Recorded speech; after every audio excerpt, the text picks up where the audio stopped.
नमस्कार। आज मैं आपका ध्यान एक ऐसे विषय पर लाना चाहूँगा जो मुझे लगता है कि देहरादून बार एसोसिएशन के अधिवक्ताओं की जो चैम्बर निर्माण का आंदोलन चल रहा है उससे सीधे सीधे जुड़ता तो नहीं है, लेकिन अगर हमारी बात सरकार सुन नहीं रही है तो उसके पीछे क्या कारण हो सकता है। इस पे जब मैंने चिंतन किया तो मुझे कुछ बातें मेरे को सामने आई जो मैंने सोच पाया और मुझे लगा कि आपके साथ उनको साझा करना चाहिए। तो जो मेरा विश्लेषण है कि क्यों ऐसा होता है कि किसी आंदोलनरत ग्रुप के समूह की बात को कोई भी सरकार बहुत सुविधा के तौर पर उसको दरकिनार कर लेती है, उस पर एक्शन लेने से बचती है, या फिर उसे ये लगता है कि अगर हमने एक्शन नहीं भी लिया तो इससे हमारे को कोई नुकसान नहीं होगा। तो मैं आपके साथ कुछ बिंदु शेयर करूंगा और आपकी अगर इसमें राय मेरे से कुछ अलग हो तो आप अपनी टिप्पणी हमारे साथ साझा कर सकते हैं। पहला बिंदु तो ये है कि हमने ये देखा कि जो किसी भी देश का अधिवक्ता है वह उस देश के जो सिविल सोसाइटी होती है, सिविल सोसाइटी का अर्थ क्या है, जो कि सरकार की नीतियों के बारे में, समाज की कुरीतियों के बारे में जो बोलता है उस पर टिप्पणी करता है। तो उसमें किसी भी देश के सिविल सोसाइटी में उस देश के जो अधिवक्ता हैं, एडवोकेट हैं, वह भी आते हैं। क्यों?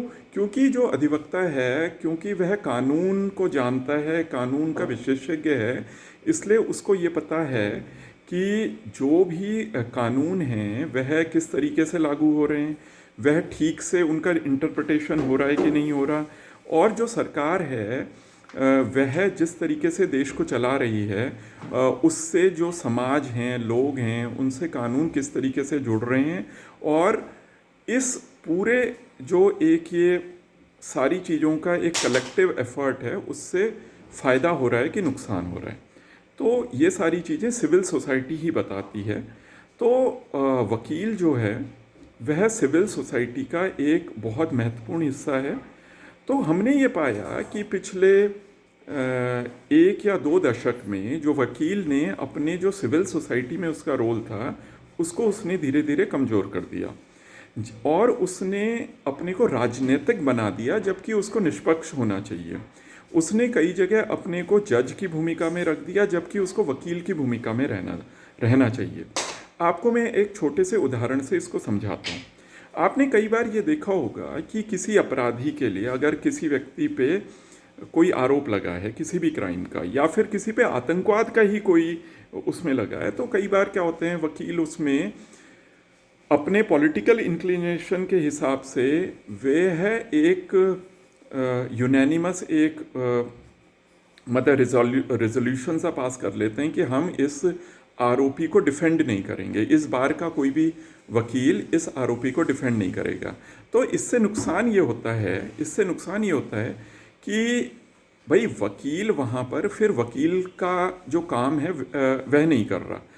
वकील का काम क्या है? वकील का काम ये है कि उसको केस को लड़ना चाहिए, उसको केस जो क्लाइंट का हित है उसको देख के उसको कानून के हिसाब से और साक्ष्य के हिसाब से लड़ना चाहिए। उसको किसी को जज नहीं करना चाहिए, क्योंकि अगर वह किसी को जज करता है तो वह फिर वहाँ वकील का काम ना करके फिर वो वहाँ पर किसी जज का काम कर रहा है। देखिए, फैसला देना, कोई भी जजमेंट देना जज का काम है, वह वकील का काम नहीं है। तो जब किसी भी देश का वकील जज का काम करने लगता है तो फिर वह अपने वकील की भूमिका को कमज़ोर करता है। तो ये तो था पहला बिंदु। दूसरा बिंदु ये है कि जब कोई भी आंदोलन होता है तो उसमें उस आंदोलन को बहुत तरीके से आपने चलाना चाहिए। कहने का अर्थ ये है कि उसमें ऐसी चीज़ें नहीं शामिल हो जानी चाहिए जो कि आपके आंदोलन को कमज़ोर करती हैं। अब जो एक सामान्य व्यक्ति है जो कानून को नहीं जान रहा है, वह हो सकता है उससे भूलवश या इग्नोरेंस के कारण वह उसके आंदोलन में कुछ ऐसी चीज़ें आ जाएं, जाने अनजाने, जो कि उसके आंदोलन को कमज़ोर कर रही हैं। लेकिन जो एक वकील है, वकील तो सब चीज़ों को जान रहा है, वह समाज का विश्लेषण औरों के तुलना में ज़्यादा अच्छा कर रहा है, वह मनोविज्ञान को भी औरों के तुलना में ज़्यादा अच्छा समझ रहा है, और साथ में वह कानून को भी औरों की तुलना में ज़्यादा अच्छा समझ रहा है, वह सरकार की नीतियों को भी किसी भी अन्य समूह या व्यक्ति की तुलना में ज़्यादा अच्छा समझ रहा है।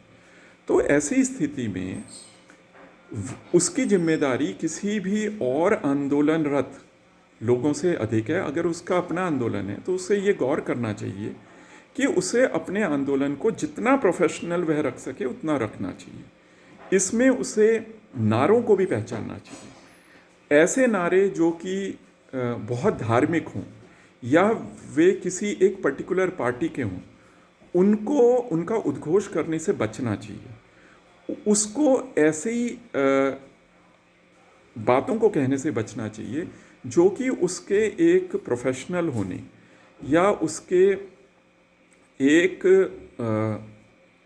अपने कर्तव्य को वह जिस तरीके से निष्पक्ष तरीके से करता है उस छवि को खराब करता है। अब कई कई नारे ऐसे होते हैं जो कि कई बार ऐसा लगता है कि ये सामान्य नारे हैं।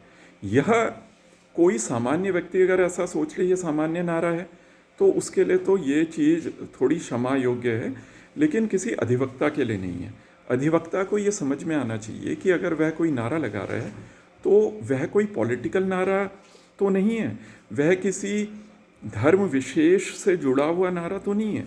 क्यों? क्योंकि वकील एक इंडिपेंडेंट ग्रुप है, वह किसी जात पंथ संप्रदाय से नहीं आता, वह एक प्रोफेशनल है। हमारी बार काउंसिल जो है वह भारत के अलावा विश्व के 40 देशों में वह भारत के वकीलों को प्रतिनिधित्व करती है। तो इसलिए हमारे को ये बहुत छोटे जो ये सेक्टेरियन चीज़ें होती हैं जो कि हमारे को तोड़ सकती हैं, उससे भी हमको बचना चाहिए। और तीसरा बिंदु जो है जिसके बाद मैं अपनी बात को ख़त्म करूँगा वह यह है कि हमारे को जब अपना आंदोलन करना चाहिए तो हमारे को उसको बहुत प्रोफेशनल तरीके से आगे बढ़ाना चाहिए। उसमें हमारे पास कार्यक्रम होना चाहिए और उसमें कन्फ्यूज़न की गुंजाइश नहीं होनी चाहिए, क्योंकि जब कन्फ्यूज़न होती है तो जो हमारे साथ युवा जो अधिवक्ता होता है उसको एक खाली बैठने जैसी स्थिति आती है, जो कि कोई भी कम एज का आदमी हाथ पे हाथ रखे किसी भी आंदोलन में नहीं बैठ सकता। तो उसमें आपको जितने भी लोकतांत्रिक तरीके हैं उनको आपने इस्तेमाल करना चाहिए और शांतिपूर्ण प्रदर्शन के जितने भी तरीके हो सकते हैं उनको आपने इस्तेमाल करना चाहिए। तो ये क्योंकि हमारा इस समय आंदोलन चल रहा है जो आज भी और दिन की तरीके से चलेगा, तो ये सारी चीज़ों को अगर हम जो मैंने आपसे साझा करी इसीलिए करी क्योंकि हम आजकल आंदोलनरत हैं और किसी भी लोकतंत्र में आंदोलन की भूमिका है। सरकार जो होते हैं वे बहुत ऊंचे शिखर पे बैठते हैं, वकील हों, डॉक्टर हों, शिक्षक हों, बेरोजगार हों, अगर इनको अपनी बात कहनी होती है तो उसके लिए बहुत सामर्थ्य की ज़रूरत होती है, इसीलिए आंदोलन करने पड़ते हैं।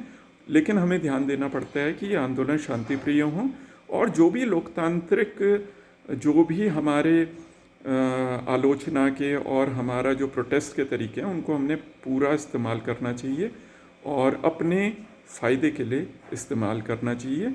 और तो ये सारी चीज़ें थी, ये मेरे कुछ विचार थे। अगर आप इसमें अपने कोई विचार, आपके कोई अलग विचार हों या फिर आप इससे सहमत हों तो कमेंट्स में अपने विचार साझा करें। इस चैनल को लाइक और सब्सक्राइब करें। धन्यवाद।